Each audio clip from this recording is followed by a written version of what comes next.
Everyone, once again, my name is Brian Awunda, and I am the court assistant for this session. Welcome to the sixth and final session of the preliminary rounds of the Green Law Global Initiative Climate Justice International Moot Court Competition 2026. The matter before this honorable court is between UMMA University from Kenya, representing Azania, versus the University of Zimbabwe from Zimbabwe, representing SECA. The honorable bench for this session consists of presiding judge Matthew Emukule, Judge Eric Theuri, and Judge Bio Akano. I now respectfully invite the honorable judges to take the bench. The court is now in session. Before I hand over the proceedings to the honorable presiding judge, I'd like to convey the message from Judge Akano, who says he'll log in 15 minutes from now. He's held up somewhere, and he requests that the bench just proceeds. He'll join the court, and he apologizes for that. The court is now in session. I respectfully hand over the proceedings to the honorable presiding judge. Counsels, please note you have 30 minutes for submissions and 10 minutes each for rebuttals. I will be guiding you as your time nears the end. And now I welcome the honorable presiding judge to take over the proceedings. Welcome, presiding judge. Thank you, Brian. Brother Judge Eric Theuri, good afternoon. Council, good afternoon, and welcome to this sixth session of preliminary rounds. Apologies, Judge. Judge, apologies. Before you proceed, may I kindly request the participants, the counsels, each of them to start switch on their cameras. I need to see you. Judge, even yourself, if you could switch on your camera. I think your camera is off. That's right, yes. Yes. Can you hear me? Yeah, we can see you, but it's pointing upwards. Maybe you tilt it a bit towards yourself. Yeah, is that there. Better? Better, very much better. Thank you. Thank you. Proceed. Brother Judge Theuri, Brother Judge Akango, when you come, you're most welcome. Counsel for Azania and CESA, you're welcome to this session, the Moot Court. And we know what the drill is. 30 minutes, you divide your time respectively, and we'll keep to the time because we're already, I think, starting a bit late. So welcome to this final session, preliminary session. Good luck to all of us. Thank you.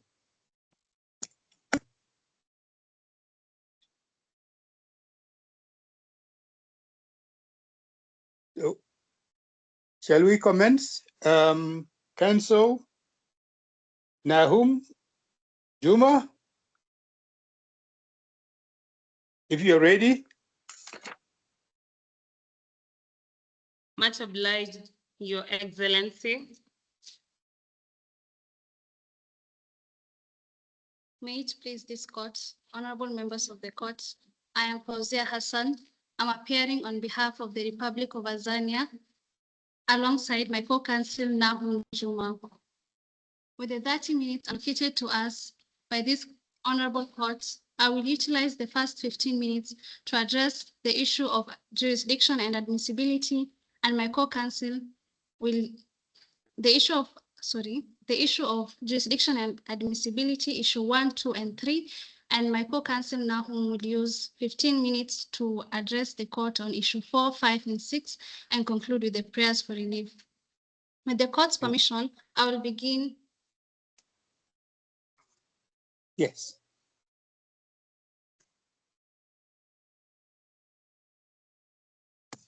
I hear you. Proceed. This honorable court, I will begin with the issues of jurisdiction and admissibility. This honorable court has jurisdiction to render an advisory opinion pursuant to Article 65(1) of the Statute of International Court of Justice on a request by an authorized body. The present case originates from a request of United Nations General Assembly under Article 96(1) of the Charter of the UN, and it's therefore properly before this court. Furthermore, the question presented is clearly legal in nature, satisfying the admissibility requirement as affirmed in the Namibia advisory opinion. While advisory opinions are not binding, this court has consistently held that they carry great legal authority and contribute to clarification of international law. Accordingly, the Republic of Tanzania submits that the request is both admissible and within the jurisdiction of this court. I will now proceed on our substantive issues. The first issue before this honorable court is whether the ICJ advisory opinion affirms a positive obligation on states to regulate transboundary value chains contributing to environmental harm. Our submission is clear. It does affirm a positive obligation. This obligation is firmly established under customary international law. The principle was first articulated in shale smelter arbitration, where a state was held responsible for harm caused beyond its borders. It was further affirmed in the Kofu Channel case, where the state that does not knowingly allow its territory to be used in a manner that causes harm on other states. The position applied in the pulp mills on the River Uruguay, where the court emphasized that the obligation is one of due diligence. This means that states are required to take all reasonable and appropriate measures to prevent foreseeable environmental harm. Due diligence is therefore a standard of conduct, not of result, meaning it requires an active and good faith efforts proportionate to the level of the risk. The significance of the 2025 advisory opinion, the court stated that states are required to regulate activities within their jurisdiction where there exists a foreseeable risk of significant environmental harm, including those arising from private actors and global value chains. This is particularly relevant to the present case. The second-hand apparel trade operates within global supply chains, and yet it generates environmental harm locally through waste accumulation, microplastic pollution, and greenhouse gas emissions. In globalized economy, environmental harm is no longer isolated. It is produced through interconnected value chains. Where such harm is foreseeable, regulation is not a policy choice, but a legal obligation.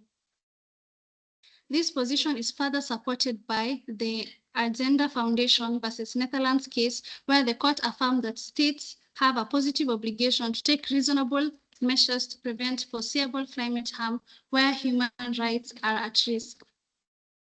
The obligation is also reinforced by the precautionary principle as reflected in Principle 15 of the Rio Declaration on Environment and Development. This principle establishes that lack of a full scientific certainty shall not be used as a reason for postponing measures to prevent environmental degradation. The facts in this case clearly demonstrate that the environmental harm is foreseeable and ongoing.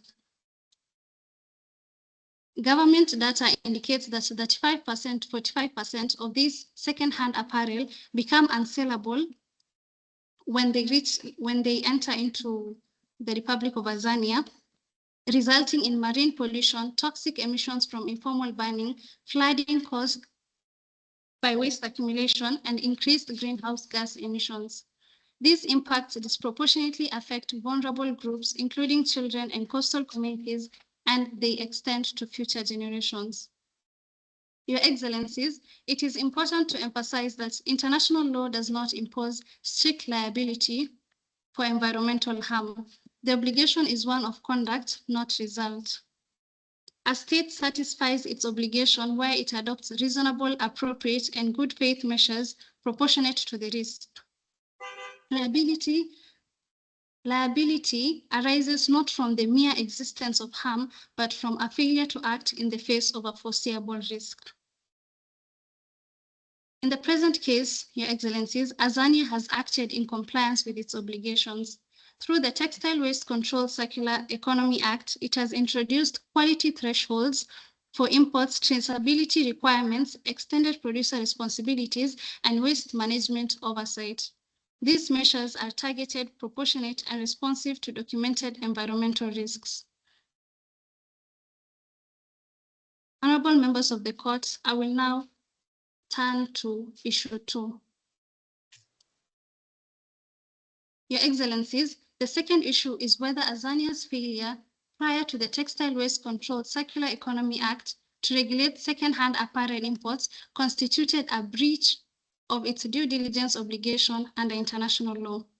Our submission is that it did not. As affirmed in pulp mills on the River Uruguay, due diligence is a standard of conduct, not of result. It requires states to take reasonable and appropriate measures, but does not impose an obligation to guarantee that no environmental harm will occur. Accordingly, the existence of environmental harm alone is insufficient to establish a breach. What must be demonstrated is a failure to act reasonably in light of the circumstances at the relevant time. Your Excellencies, due diligence is inherently flexible. Its content depends on the level of risk, the knowledge available at the time, and the state's institutional capacity.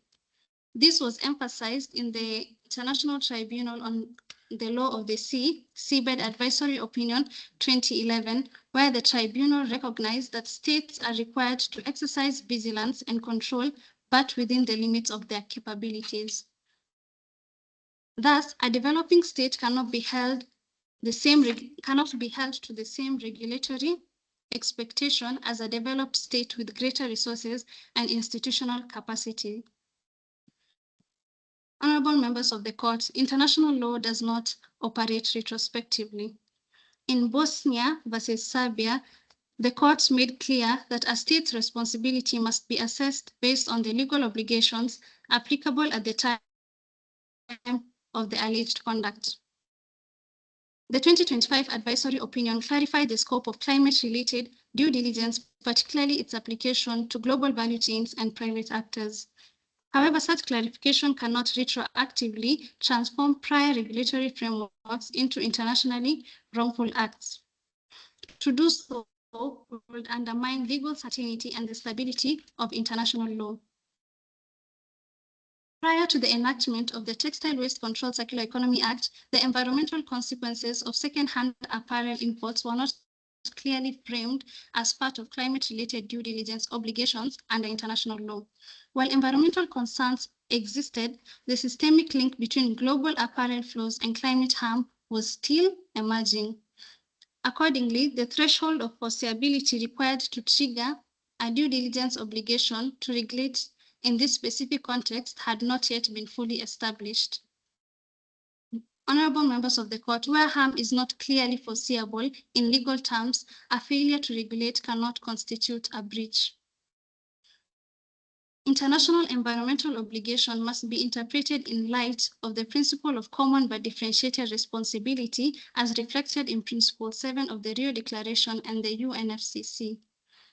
As a developing state with negligible historical emissions, Azania was entitled to adopt a gradual and context-specific regulatory approach consistent with its economic realities and institutional capacity.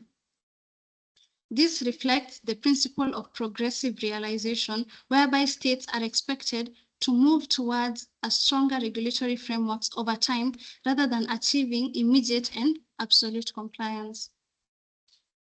In light of the foregoing, honorable members of the court, Azania's pre-Twitter conduct does not constitute a breach of its due diligence obligation. I will now turn to my third and last issue. The third issue concerns with whether the measures adopted pursuant to the ICJ advisory opinion may justify limitations on the international trade under environmental and human rights exception. It is respectfully submitted that they do. Azania's Textile Waste Control Circular Economy Act is not a disguised trade restriction. It is a legitimate exercise of sovereign regulatory authority consistent with international environmental law, justified under the General Agreements on Tariffs and Trade.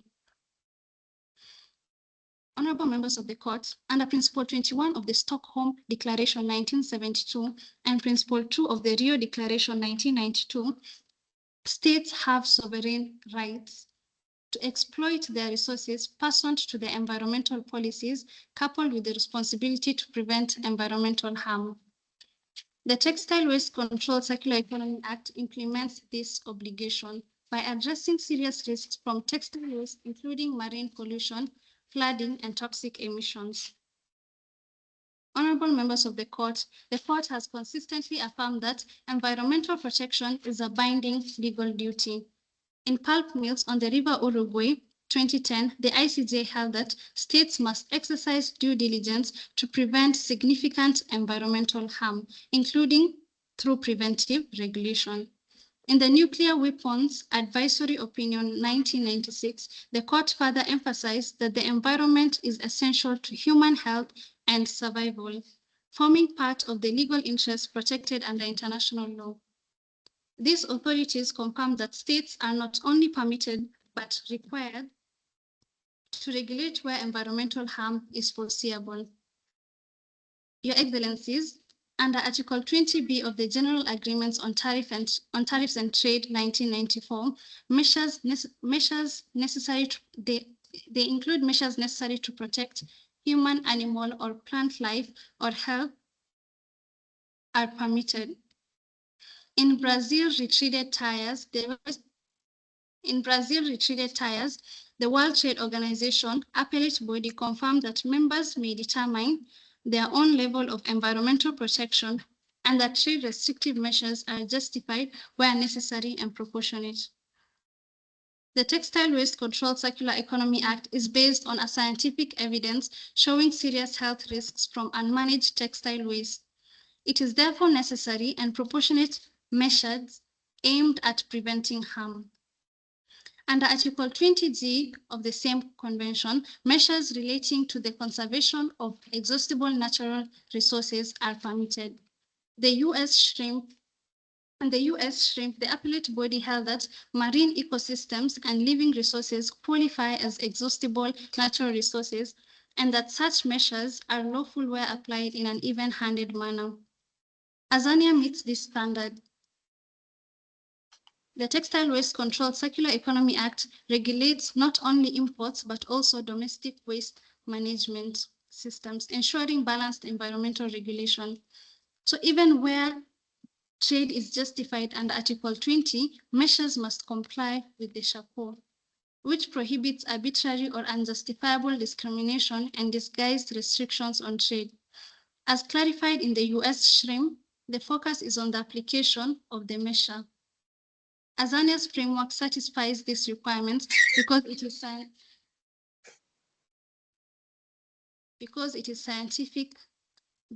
science-based, uniformly applied, and environmentally motivated rather than protectionist.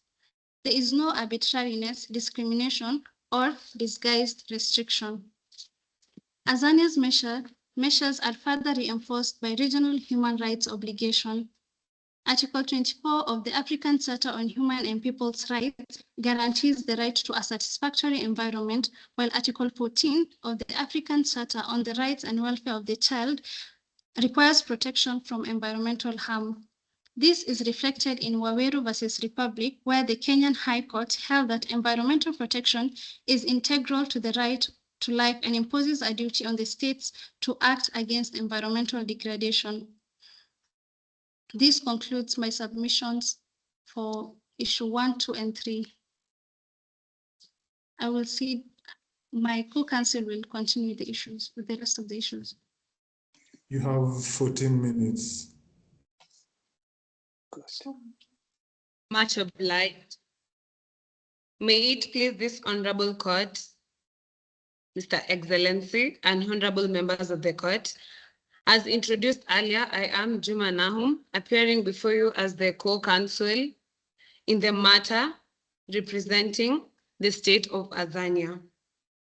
As my lead counsel has already addressed the factual backgrounds and the jurisdictional basis upon which this court is properly seized of the matter, with the court's permission, I shall focus on my submissions specifically on issue 4, 5, 6, and conclude with my prayers.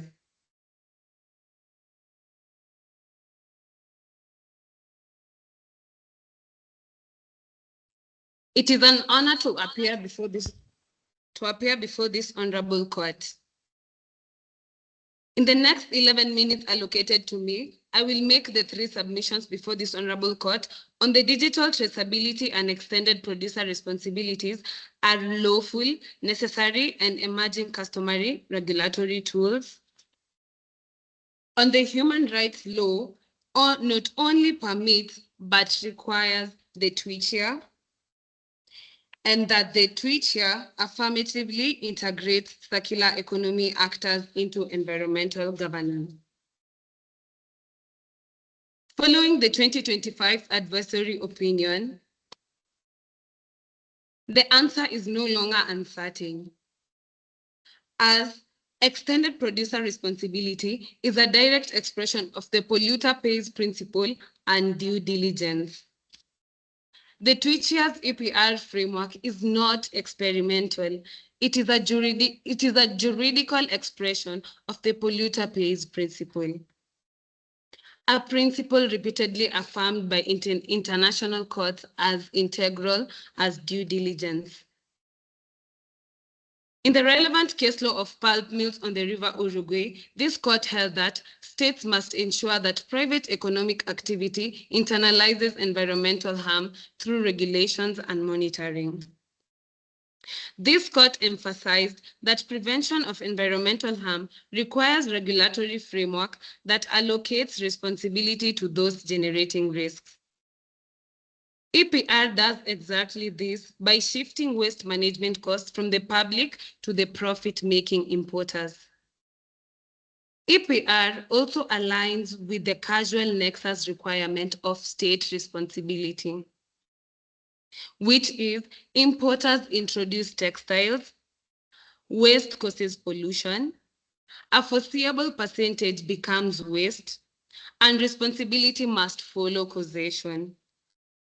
Without the EPR, Azania will subsidize foreign waste through public funds, which international environmental law expressly rejects. We submit that the digital traceability is an enforcement mechanism and not a trade restriction. We submit that digital traceability must be legally understood as procedural infrastructure and not a substantive market barrier. The ICJ has consistently recognized that regulatory effectiveness is an element of due diligence and not optional enhancement. In Gabsikovo-Nagimaro's project, the court confirmed that environmental obligations must be interpreted dynamically and in light of evolving scientific and technological capacity.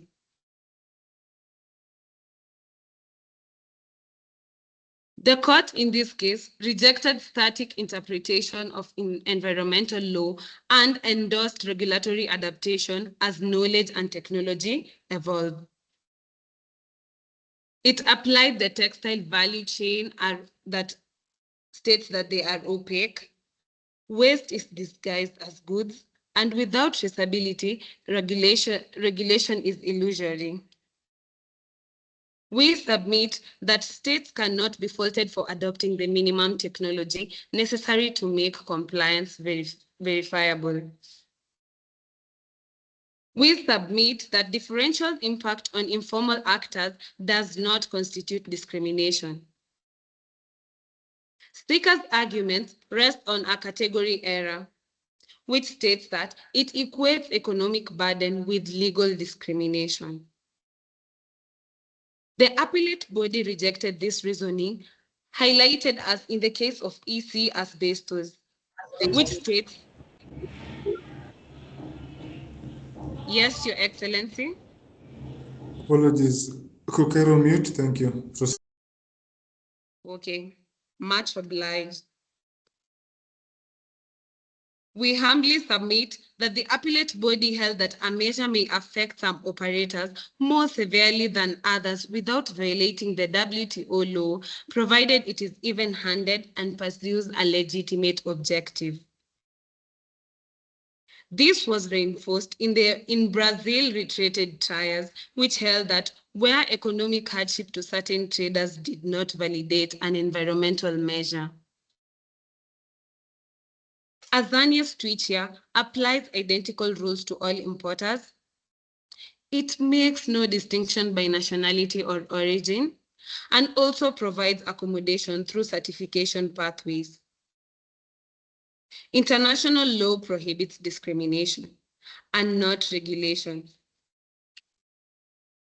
Turning to my second point, which is issue 6, before this honorable court, the Twitchia firmly integrates circular economy actors into environmental governance.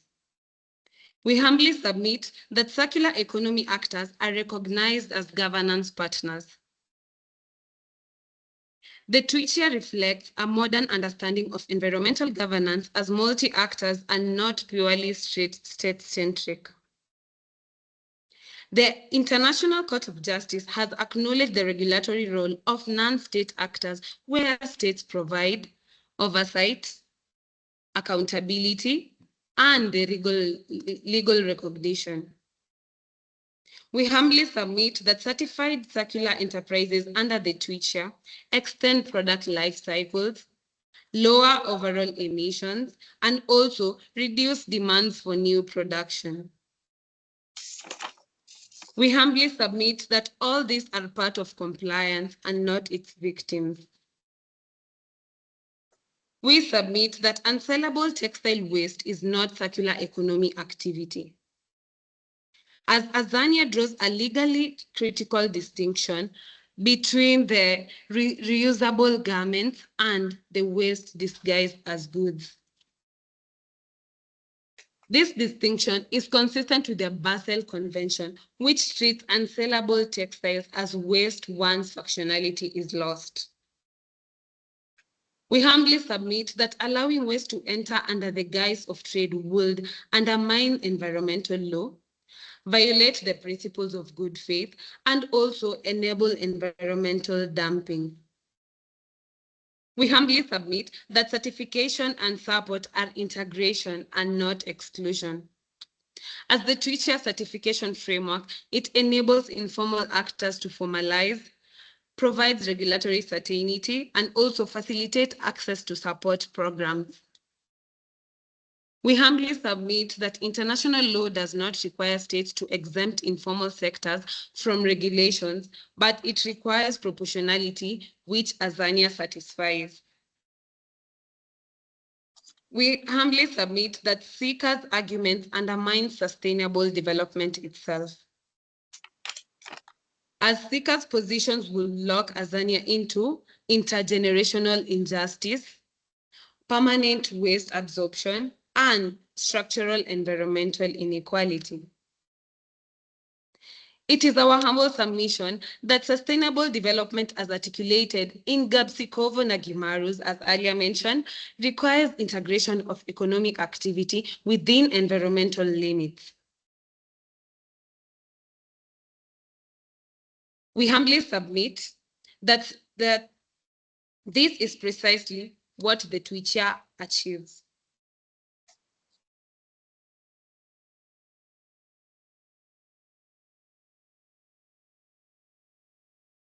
Honorable members of the court, I now turn to my issue 5.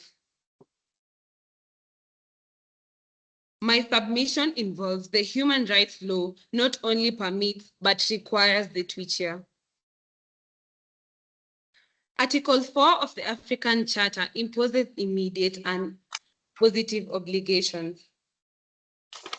The same Article 24 of the African Charter establishes a substantive right and not a policy aspiration, as this was authoritatively interpreted in the case of Serac versus Nigeria. Reading it verbatim, the Commission held that states violate Article 24 when they allow pollution to persist, fail to regulate private actors, neglect preventive measures, and also the Commission emphasized that passive tolerance of environmental harm constitutes a breach. As in application to Azania, we humbly submit that textile waste pollution was documented, harm was ongoing and foreseeable, and also failure to regulate would itself violate the Charter, the African Charter, honorable members of the court. Thus, we humbly submit that non-adoption of the TWICHA would be unlawful. We humbly submit that climate-related human rights jurisprudence confirm regulatory duties. As the recent international jurisprudence has decisively moved beyond symbolic recognition to enforce obligations.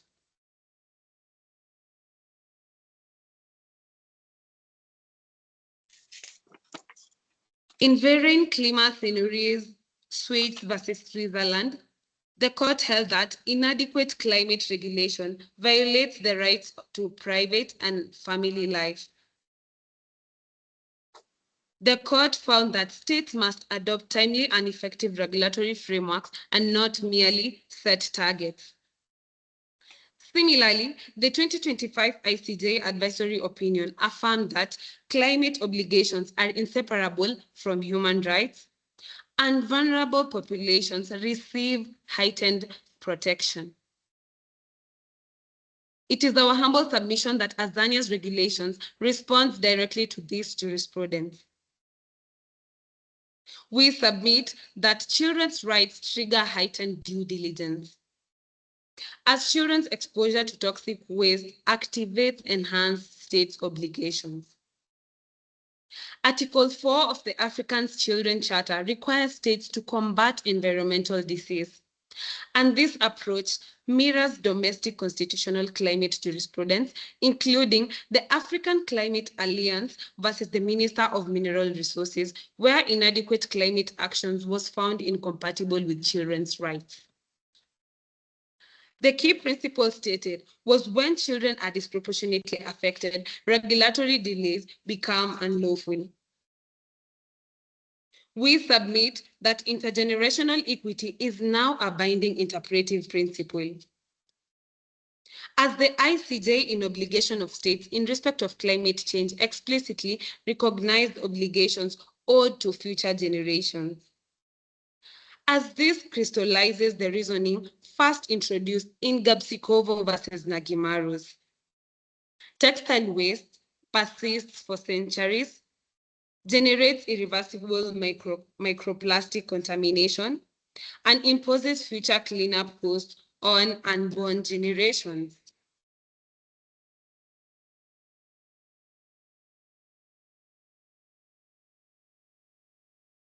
I would like now turn to the prayers for relief before this honorable court. May it please this court. The Republic of Azania respectfully requests the court to clarify that states enjoy sovereign regulatory discretion to design and implement environmental and climate legislations, including circular economy laws, such as the Textile Waste Control and Circular Economy Act, TWICHA, in pursuit of legitimate public interest. That the 2025 advisory opinion on climate change, while authoritative and persuasive. Your time is up. If I could get an extension of 30 seconds. Your Excellency. Fellow judges, 30 seconds. Judge? Yes, presiding judge, I think we can give them 30 seconds to just wrap up. Thank you. Yeah, it's okay. We can 30 seconds is not too much to ask. Much obliged, Your Excellency. We humbly submit on the prayers that the absence of comprehensive global regulations does not preclude states from adopting a robust domestic measures in order to meet their international obligations. And that the 2025 advisory opinions on climate change, while authoritative and persuasive, is non-binding in nature and allows states flexibility in determining appropriate regulatory measures suited to national circumstances. Unless the court has any questions, these are our submissions. I now leave the floor to the court.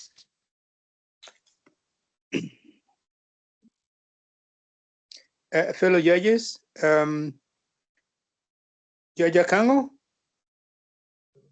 Thank you very much, Presiding Judge, and my apologies for joining the session slightly late. I was derailed because I was actually on the road. Just one question to the Azania team, and this is with respect to due diligence.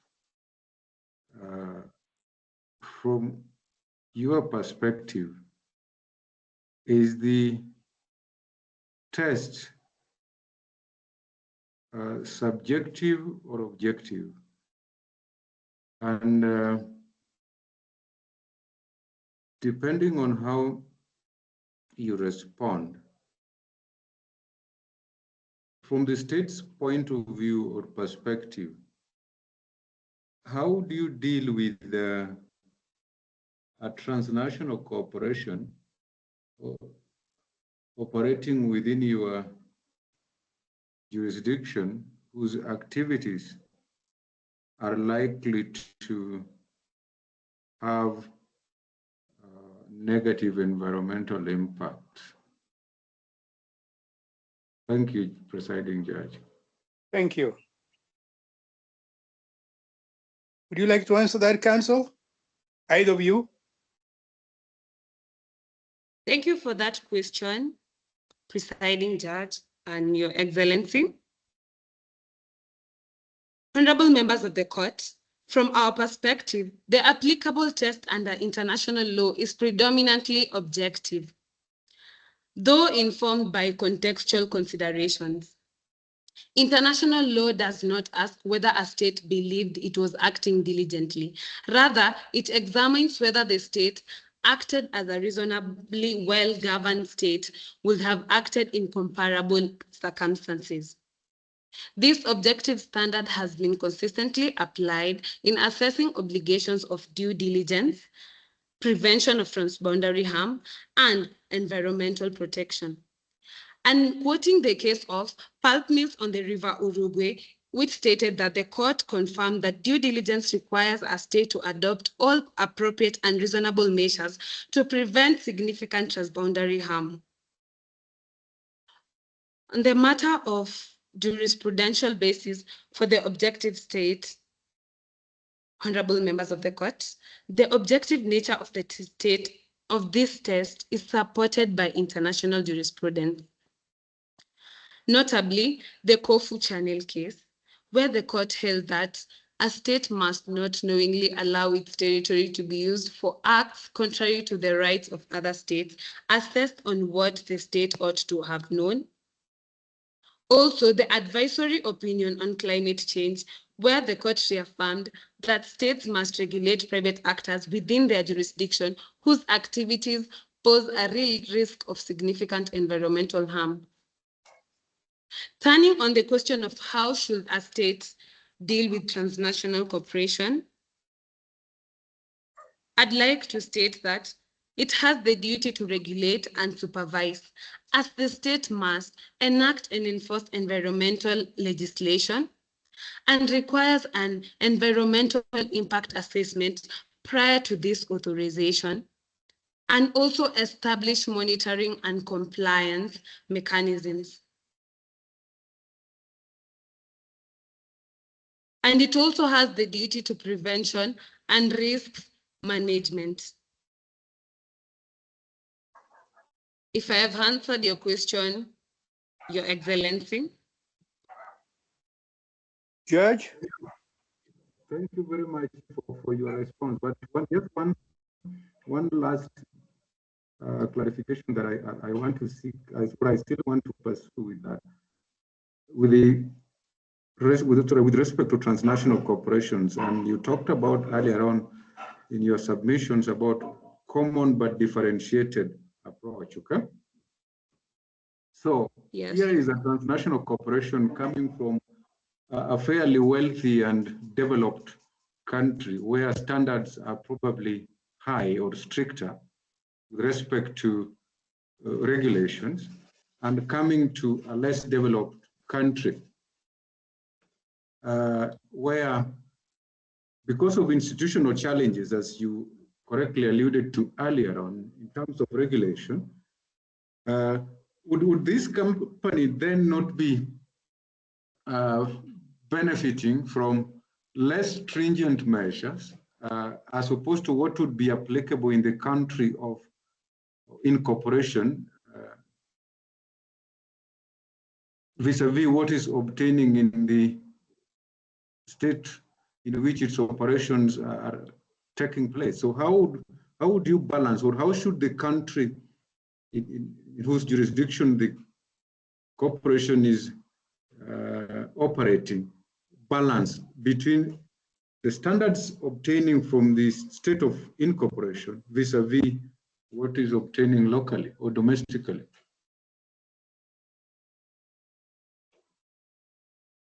Thank you for that question, Your Excellency.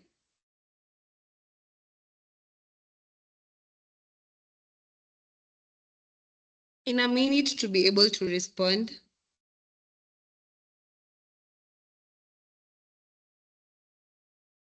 As clarifying the legal position in which the questions have been inquired to respond to, at the outset, it must be stated that under general international law, a transnational corporation is governed primarily by the law of the host state in which it operates, Your Excellency.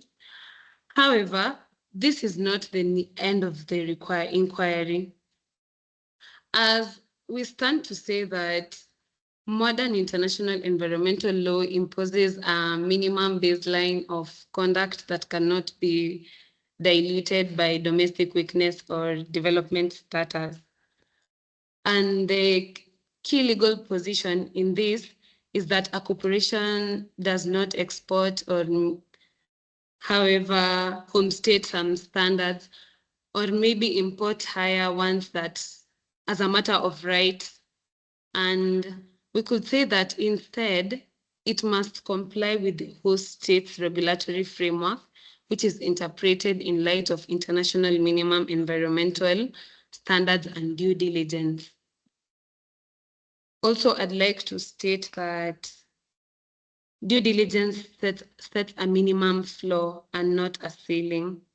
And this is to say that the governing standard is objective, is an objective due diligence, as it reflected in the cases that I mentioned earlier, in the Kofu Channel case, and in the pulp mills on the River Uruguay case. And the standard in this is not that what is convenient or locally tolerated per se, but what is reasonable and appropriate in light of the risk period.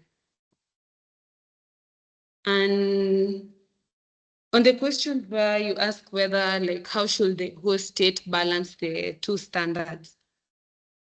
I'd like to respond to your question, Your Excellency, by saying that the proper balance achieved through a three-layered regulatory approach, which is the domestic law, which stands as the primary framework, and which states that the host state applies its national environmental laws as the first line of regulations. And also it provides the licensing regimes of these domestic laws, environmental impact assessment, and we could say monitoring and enforcement mechanisms. And the second one, I would like to say talk about the international minimum standards as the legal floor, in which we could say that where domestic standards are weak, they must be interpreted and applied consistently with honorable members of the bench, the precautionary principle and the obligation of due diligence, as I mentioned earlier, and the emerging international and environmental laws. And on the question you asked in relation to the key balancing principle, Your Excellency, If I may distill this principle, I'd like to say that the host state is not required to match the regulatory sophistication of the home state, but it is required to ensure that no activity within its jurisdiction results in environmental harm that falls below international due diligence standards. Or in other words, you could say that the home state standard is persuasive and not binding. Council, your time is up for rebuttal. Much obliged. Brother Judge, thanks very much, Council. Brother Judge Theory? Presiding Judge, I have no clarifications. Thank you very much. I do not have any myself, and maybe we could move to the next Council. Thank you.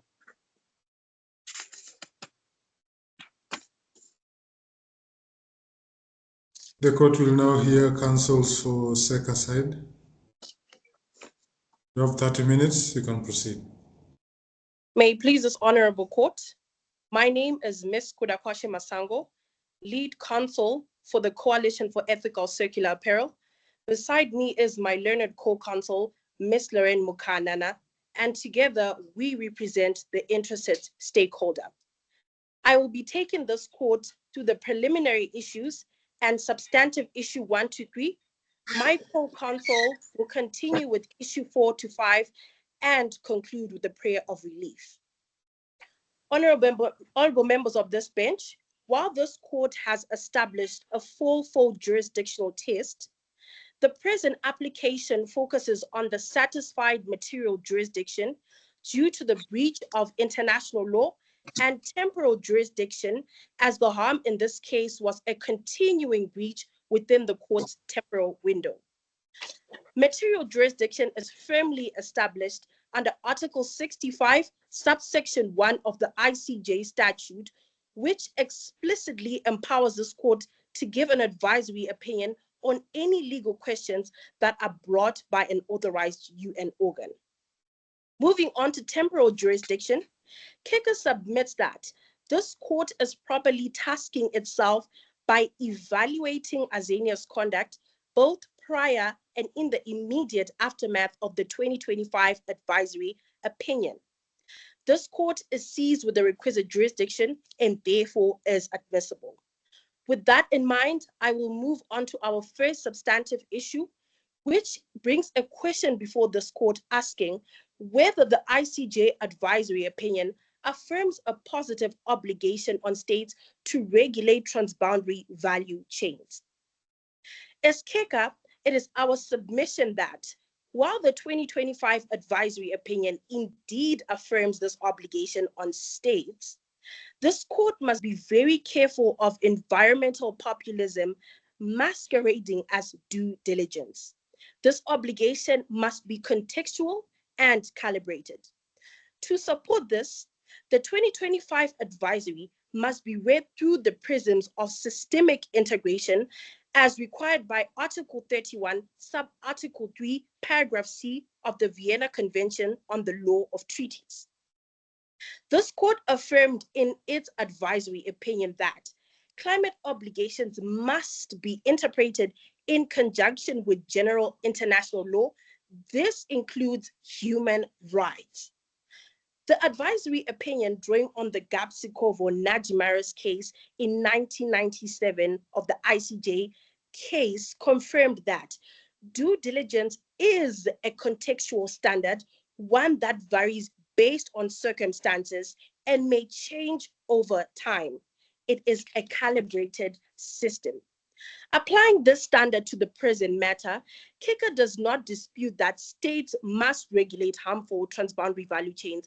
However, it submits that this obligation must distinguish between actors who actually cause environmental harm and those who actively reduce it. If I may draw the bench's attention to page 9 of the case file, which explicitly provides that KECA members sought, repair, reuse, and resell garments. They actively prevent millions of textiles from entering global waste streams. Clearly, they are the solution, not the problem. The advisory opinion further affirmed this in its opinion under paragraph 210, confirming that climate obligations must be balanced against concurrent human rights, which are confirmed in the International Covenant on the Economic, Social, and Cultural Rights of People under Article 6, granting every individual the right to work, and Article 11, granting every individual the right to a standard living. In 2010, we cite this as persuasive jurisprudence. SERAG versus Nigeria, the African Commission confirmed that these rights are justifiable and that regulatory measures must not disproportionately burden vulnerable populations. We urge this court to evaluate proportionality of the regulations that have been put in Azania. Under the Kuznets balance principle in 2006, in the Kenyan High Court case of Peter K. Waweru versus the Republic, the court emphasized that the right to a clean environment does not grant the state the power to achieve it through the steepest drift from grace, which is the economic execution of the poor. A positive obligation to protect climate is an obligation to regulate for transition, not extinction. If the 2025 advisory opinion is to be the champion of sustainable development, it must protect the social pillar of sustainability. Therefore, it is our position as KECA that the obligation to regulate transboundary value chains is real and binding. However, it cannot be weaponized against the very actors who fulfill this obligation into practice. This court should affirm a calibrated human rights consistent reading of this duty. I will now maneuver on to our second issue, which is Azania's failure to regulate imports constituting a breach of its due diligence obligation. Honorable members of the bench, the 2025 advisory confirms under paragraph 235 that due diligence requires states to take all appropriate measures to prevent significant environmental harm. In 2010, this court held in the case of pulp mills at the River Uruguay, a case that was cited by our learned counsels from Azania, stating that due diligence is a standard of conduct that requires best efforts.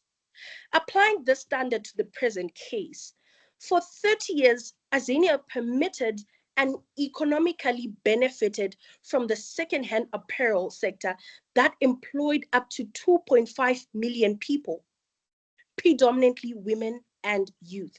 During the entire period, Azania failed to establish a single certified regulated center or a regulated disposal facility, nor an enforceable environmental standard at the point of disposal. KECA members had no regulated infrastructure to which unsellable garments could be directed to. Applying this requirement to the international legal standard, there are no best efforts that Azania took to ensure and regulate environmental harm. The environmental harm documented in the Azania's parliamentary documents is not a consequence of KECA's conduct. It is rather a consequence of Azania's 30-year governance deficit. That prior breach cannot now be remedied by imposing prohibitive burdens on the very informal actors who operated within the framework that Azania itself created, or rather failed to create. Furthermore, we will cite the case in 2010 of the Zimbabwean Environmental Law Association versus the Chitungwiza municipality for persuasive jurisprudence, where Justice Charles Mungota of the High Court held that Chitungwiza violated its constitutional and statutory obligations by failing to treat raw sewages and allowing discharge into the environment. The court emphasized that an affirmative obligation on authorities, ruling that their acts and omissions of failing to maintain infrastructure directly violates residents' rights. Furthermore, in 2010, in the case of Costa Rica versus Nicaragua, the ICJ held that because Nicaragua's unlawful activities directly impaired the environment's ability to provide good services, the state was liable and it breached its due diligence obligation. Therefore, it is our position as KECA that this court must find that Azania was in breach of its due diligence obligation way before the TWCCEA. This act does not remedy the breach. It merely redirects the consequences on those who can least bear them. Honorable members of the bench, I will now maneuver on to my last substantive issue number 3, which is Azania's trade limitations. They are not justified under international law. The World Trade Organization appellate body in the United States shrimp turtle case of 1998 held that trade restrictive measures must satisfy 3 conditions. They must be necessary, they must be proportionate, and they must be non-discriminate. Applying this to the present matter, the TWCCEA fails on all 3 counts. On necessity, less restrictive alternatives existed, such as technical assistance for informal actors, phased implementation, and differentiated compliance thresholds based on skill and trade record. Azania did not consider any of them. On proportionality, the Act imposes identical traceability cost licensing burdens on both multinational operators and micro social enterprises. That is not proportionate, that is indiscriminate. On non-discrimination, by treating fundamentally unequal actors as equal, the TWCCEA constitutes a substantive discrimination under international law. Furthermore, I would like to cite the ACCTS of 2024, which is the Agreement on Climate Trade and Sustainability. It promotes voluntary eco-labeling and non-discriminatory approaches. The TWCCEA's rigid and bending framework is inconsistent with this emerging international standard. Therefore, it is our submission as KECA that trade limitations in pursuit of climate obligations are lawful. However, they can only be lawful when they are proportionate, necessary, and indiscriminate. The TWCCEA of the Republic of Azania fails on all counts and is none of the above. If this court is so pleased, I will now yield the floor to my co-counsel for further proceedings. May it please the court. Thank you. If this court is, I beg your pardon, presiding judge. Please proceed unless Thank you. my fellow judges have questions to this particular counsel for any clarification.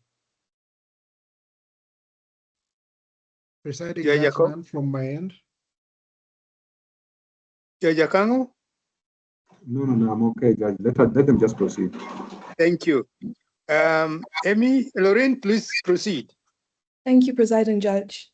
If it pleases this honorable court, Lauren Mkanana as the second speaker for SECA. I will be taking this honorable court through issues 4, 5, and 6, as well as our prayers, as was previously introduced by my co-counsel.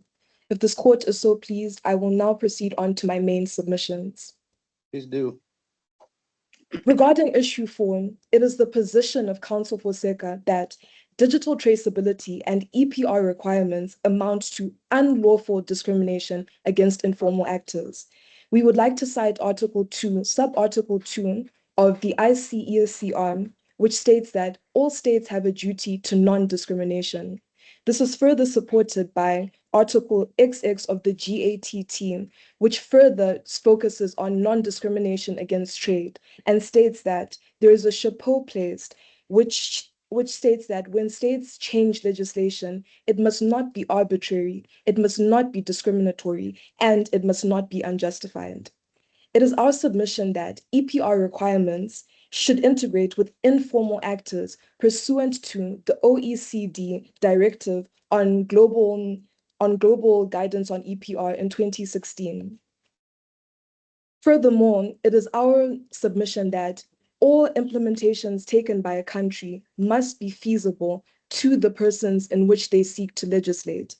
It is our position that digital traceability should be conscious of the unequal digital literacy that is present in Africa.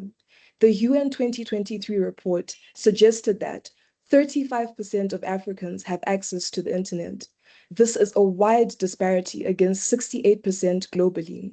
And therefore, it is our submission that the compliance requirements placed by the TWCCEA Act, specifically to digital traceability, as well as the compliance requirements espoused in page 3 of the facts, are not proportionate and are not feasible to the general public of Azania, and therefore should not be seen as being constitutionally legitimate.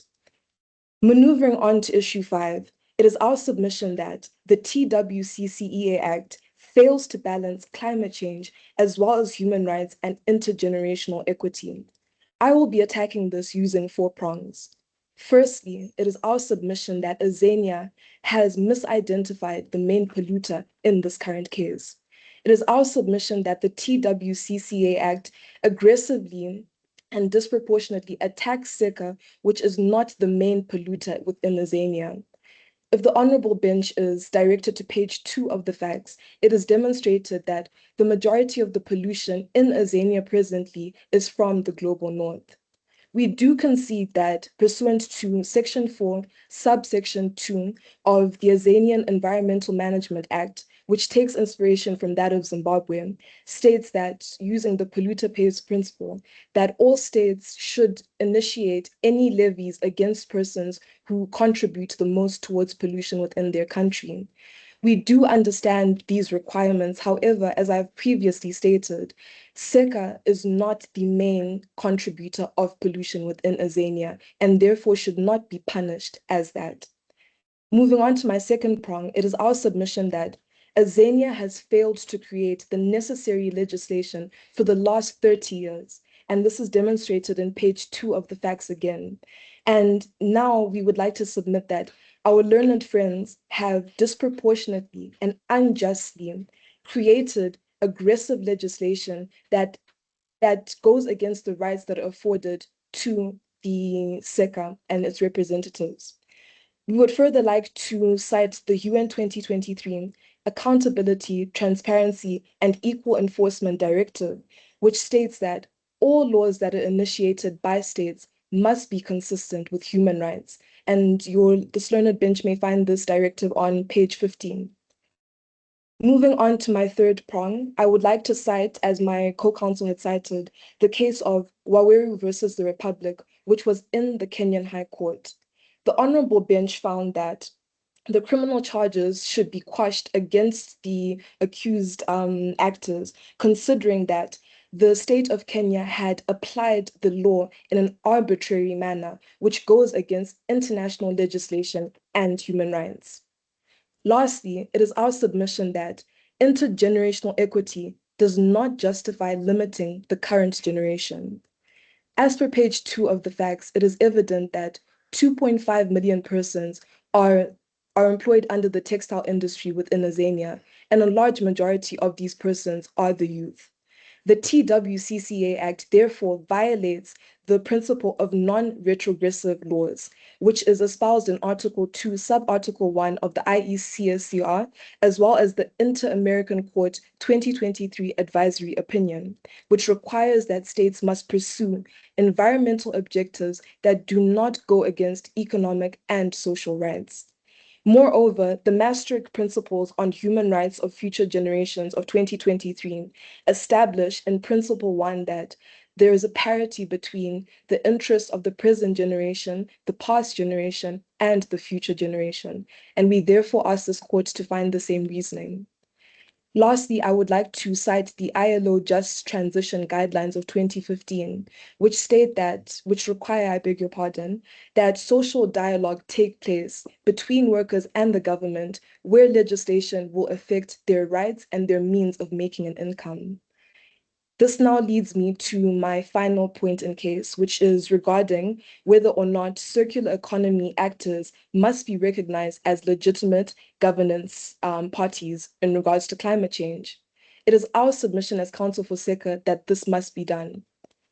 We would like to cite the Aarhus Convention on Access to Information, Public Participation, and Decision-Making and Access to Justice, which states under Article 8 that all persons must be able to participate in decisions to do with climate change. Moreover, I would like to cite the case of Yatama versus Nicaragua of 2005, which espouses Article 23 of the American Convention in stating that participation of the public in social dynamics does not end at the voting stage. Moreover, this is supported by the UNFCCC Article 4, which was recognized by my co-counsel in her submissions, that recognizes that non-governmental associations and citizens are essential to climate change governance. I would further like to state the case of Ndwa Welfare Council versus Kenya of 2010, 276/2003, where the African Court of Human Rights found that participation in social governance must be meaningful, and there is a duty by states to give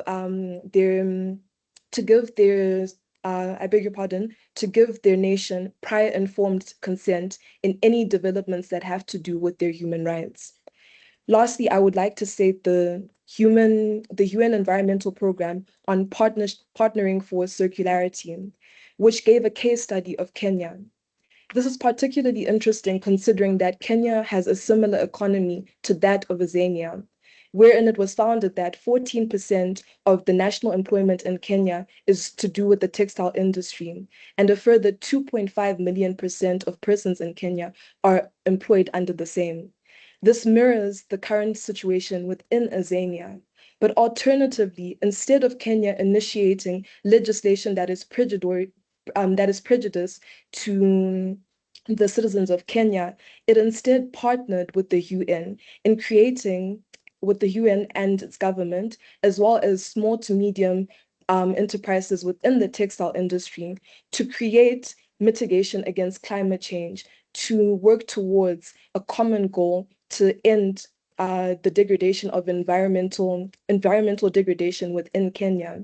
And that is all the applicant is seeking from the state of Azania, is that it partners in the same way that Kenya and the UN has advocated for circular governance actors to be included within social governance of their country. If the court is so pleased, I will now tender my prayers for the state, for SESA. It is our finding as Council for SESA that this court should find that the TWCCA Act is inconsistent with international law as it is discriminatory in nature and does not respect the full aspect of rights afforded to its citizens. We further hope and pray that this court finds in the judge that the TWCCA Act, although was initiated within the right or within a positive light, has not reflected its intentions and therefore should be revised to reflect the true nature of what is intended by international law. If the court is so pleased with Counsel for SESA, we will now conclude and cede the floor back to the bench. Thank you. Counsel. They still had 10 minutes. If the court has any questions.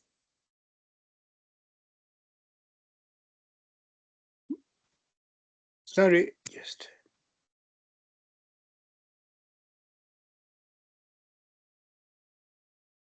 And brother judges, Judge Akango, do you have any questions?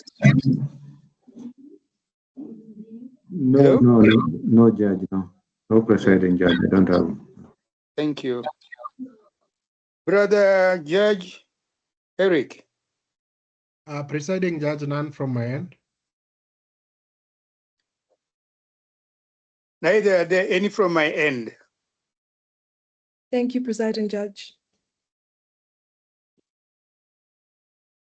Thank you. I believe now the Honorable Court will proceed to hear rebuttals from the Zania side. You have 10 minutes.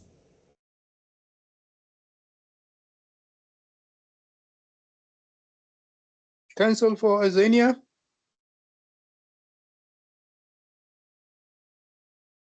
Present and much obliged.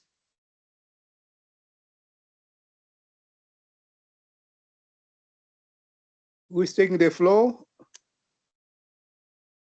For Azania? Okay, just 20 minutes. Let me take 20 seconds.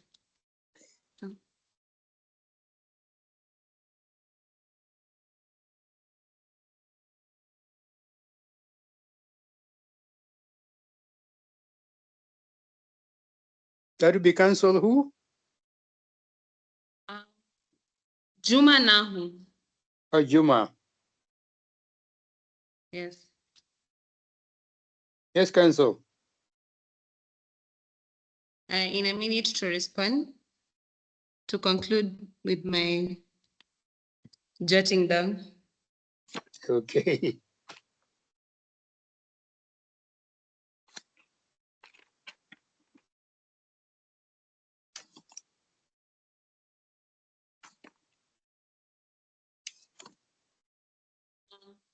Conclusion. With the honorable members of the court's attention, Yes.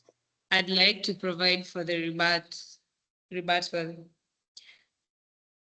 I rise briefly to respond to the submissions advanced by our learned friends. The applicants in this case have sought to portray the obligations articulated as aspirational, discretionary, or excessively constrained by the domestic capacity and economic development considerations. I'd like to state that on the nature of state obligations, first, we suggest that climate-related obligations are merely not political and therefore obtains legal force. And it is our humble submission that it makes it clear that climate obligations arise not only from treaty law, but also from customary international law, including the duty of due diligence, which was inherently performed in this matter, and also the obligation to prevent significant and environmental harm, and also the principle of intergenerational equity. I now seek the floor back to the court. Thank you.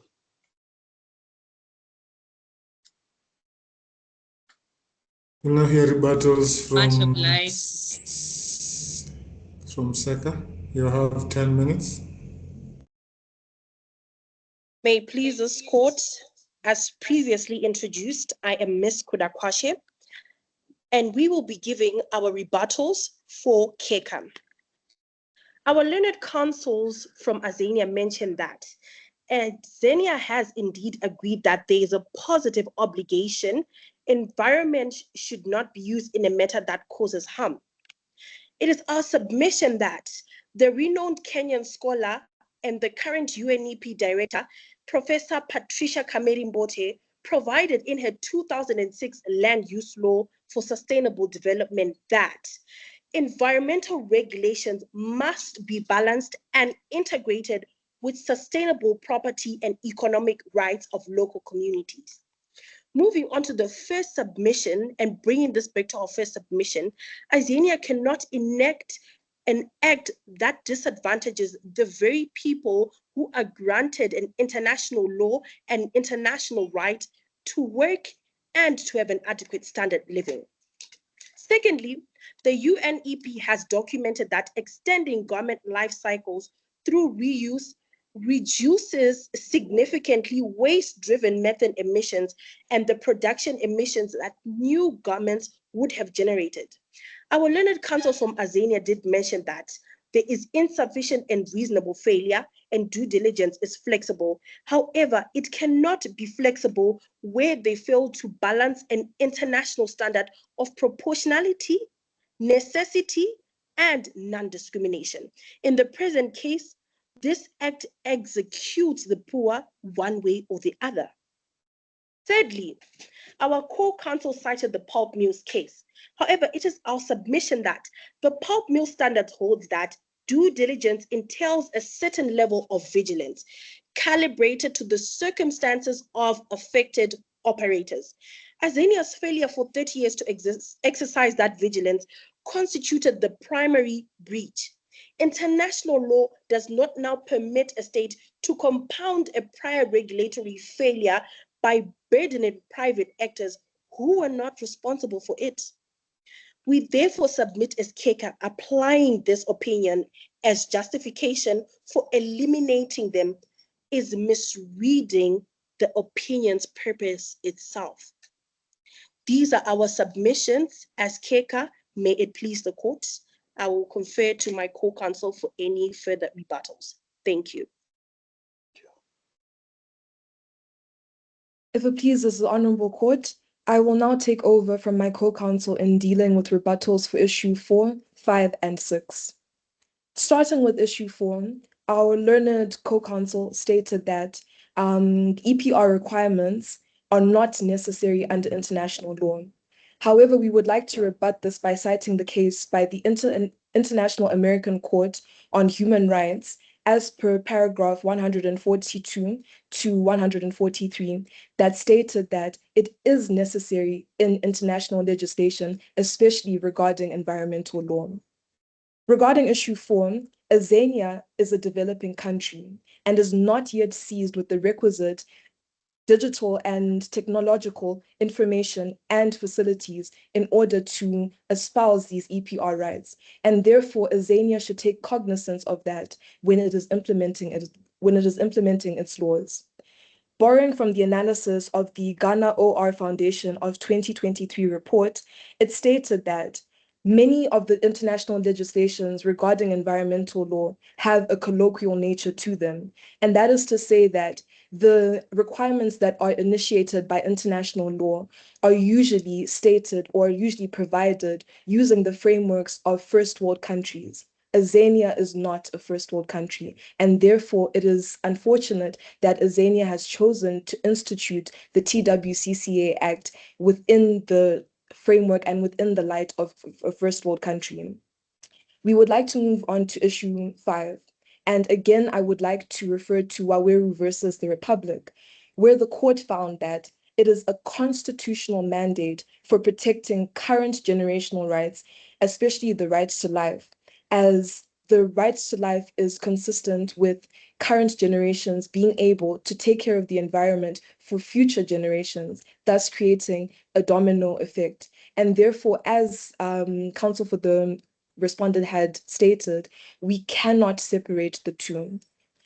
Moving on, I would like to cite the case of Gabikovo Nagi Maros Project 1997 within this very court, which stated that the new norms and standards addressing environmental law must take the necessary and requisite precautions in safeguarding the current generation as well as the future generation, therefore reiterating that the two cannot be separated.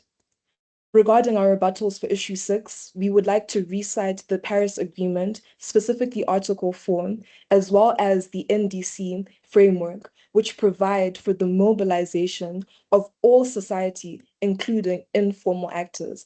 And this is contrary to what our learned friends for the opposition had stated is not a requirement. Therefore, the Paris Agreement re-cements that it is. If the court is so pleased with our submissions, we would like to conclude our rebuttals. Thank you, counsel. My brothers, any clarification you may seek? Judge Akango? Yes, thank you, Presiding Judge.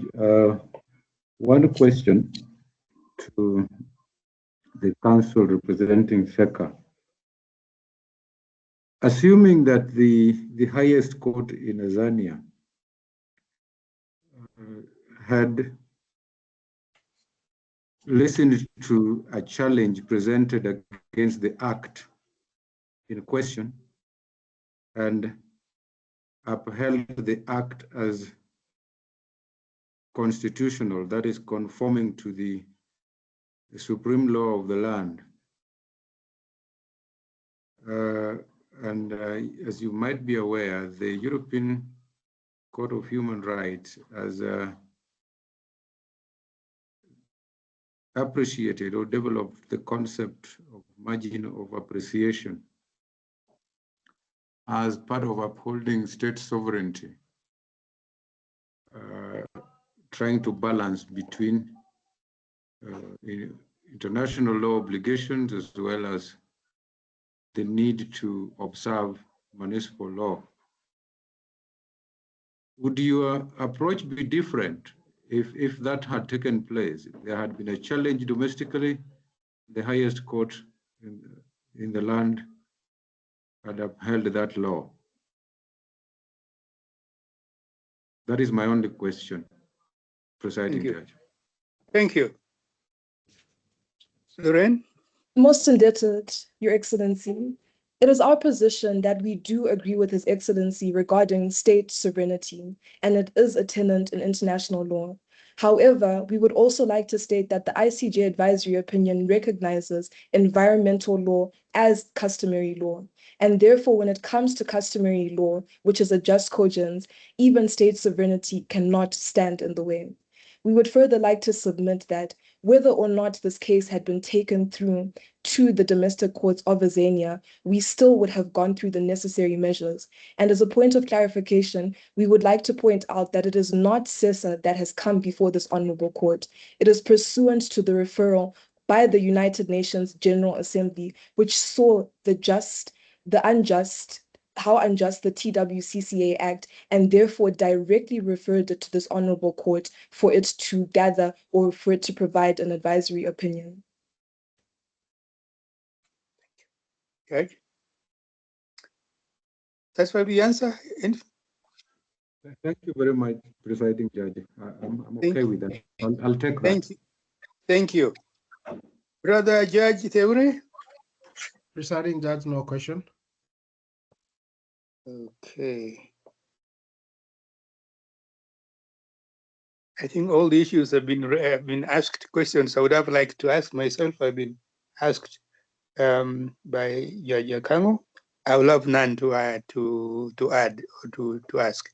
Thank you so very much, Counsel. Thank you, Presiding Judge. Thank you, Presiding Judge. You're welcome.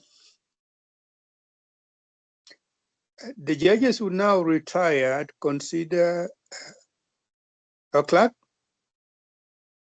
Ryan? Yes, thank you, Presiding Judge. That marks the end of submissions for both sides.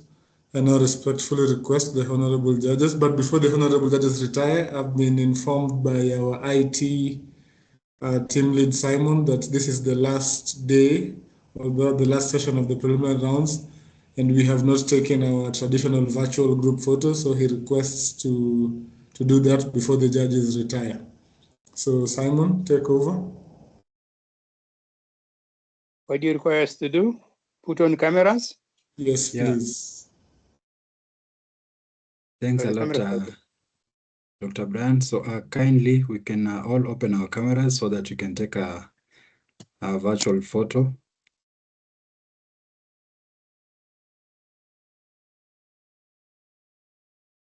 Kindly, let us open just this camera a little bit so that the cameras. Oh, good. Can you see? Yes, that's better, Judge. That's better, Presiding Judge. Much better. Thank you. Thank you. All right. I'll be taking in 1, 2, 3.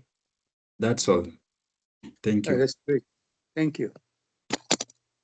Thank you, Simon. Now, may I kindly request the honorable judges to retire from the public courtroom and proceed to the chambers for deliberations.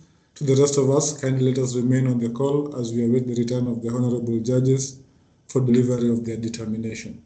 Thank you, honorable judges. We can proceed to the chambers. Thank you.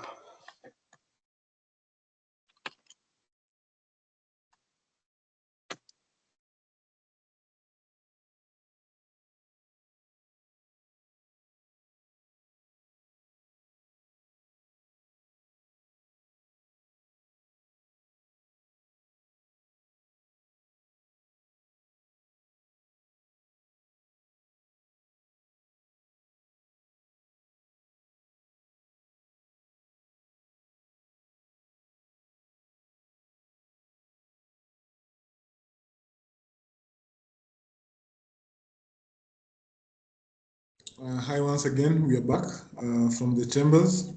Thank you for your patience as the judges return to deliberate.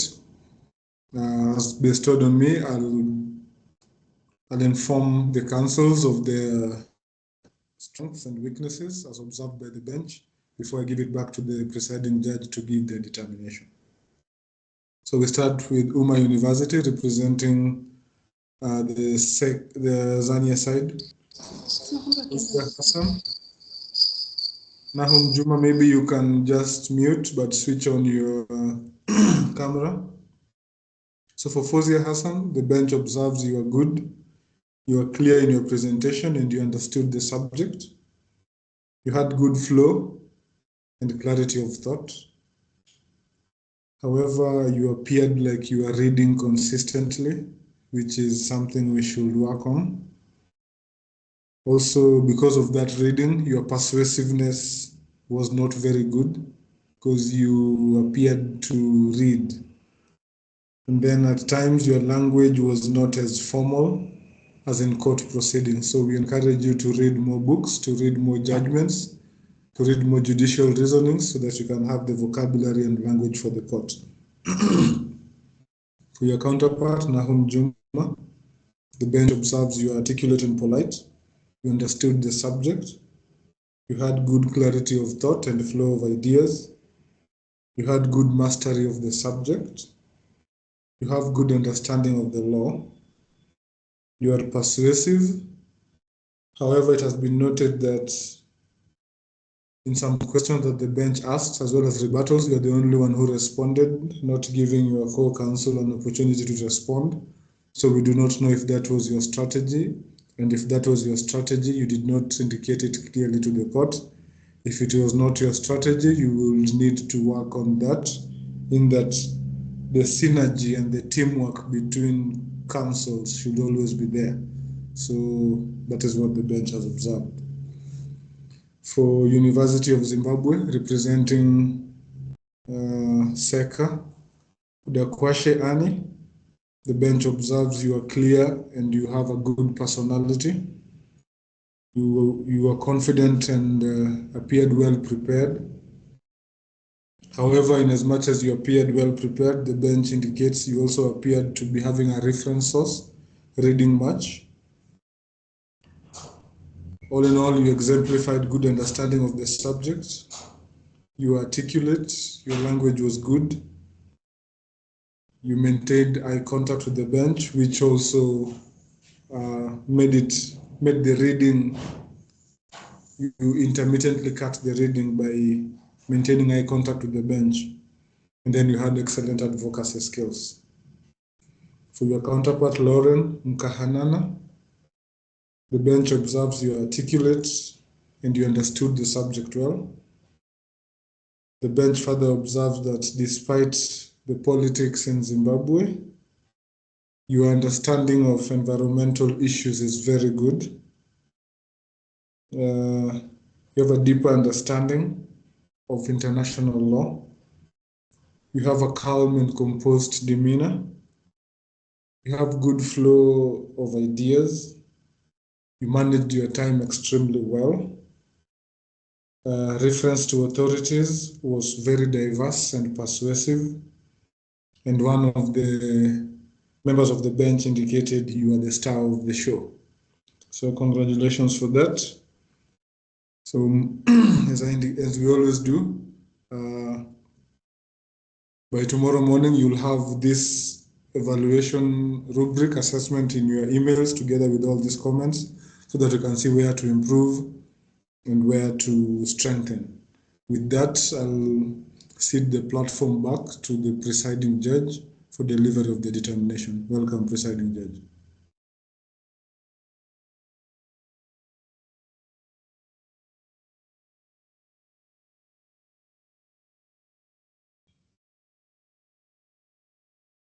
Presiding judge, you are muted. Can you hear me now? Yes, yes. Thank you. Having considered the issues that council were directed to address, having considered with my fellow judges on the scores of each team. I want personally to congratulate all the two teams. I think they did extremely well.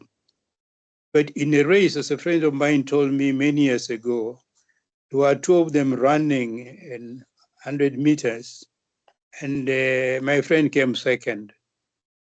So in this race, you've done extremely well because somebody has got to run to compete, and the competition has been very, very, very good. But these are the results of the judgment of the court. UMMA University scored 74% out of 100. Congrats. Zimbabwe scored 78%. I must say you all did extremely well, and I thank you, all of you. And of course, the Green Law Global Initiative organizing this seminar up to this point. At this moot court at this point. Thank you very, very much. I thank my fellow judges and for sparing your time and reading the subject as well and asking really fantastic questions. Thank you and good night. Thank you. Thank you. Wait first, the court is still in session. Thank you very much, Presiding Judge, for that. This brings us to the end of the preliminary rounds of the GLGI 2026 International Moot Court Competitions. As indicated in your official WhatsApp communication group, we shall release the results on the 17th, which is this Friday at 17:30 hours East African time, wherein we shall also deliberate and you shall know which teams go to the quarterfinals. And we shall also use that meeting to inform you of what GLGI has for you post the moot court competitions, so that you can at least see the plans that we have and we are going to grow together. It does not end here. Whether you proceed or not, it does not end here. So the quarterfinals will begin on the 24th of April this month, all the way to the 28th. And then the semifinals will be on the 30th and the 2nd of May. And then the finals will be on the 18th, 19th, and 20th of June in Addis. If there's nothing more from the bench, this court is functas officio, and you are free to leave the platform. More communication will be on your official WhatsApp groups. Thank you very much and have a good evening. Thank you, man. Thanks, my colleague.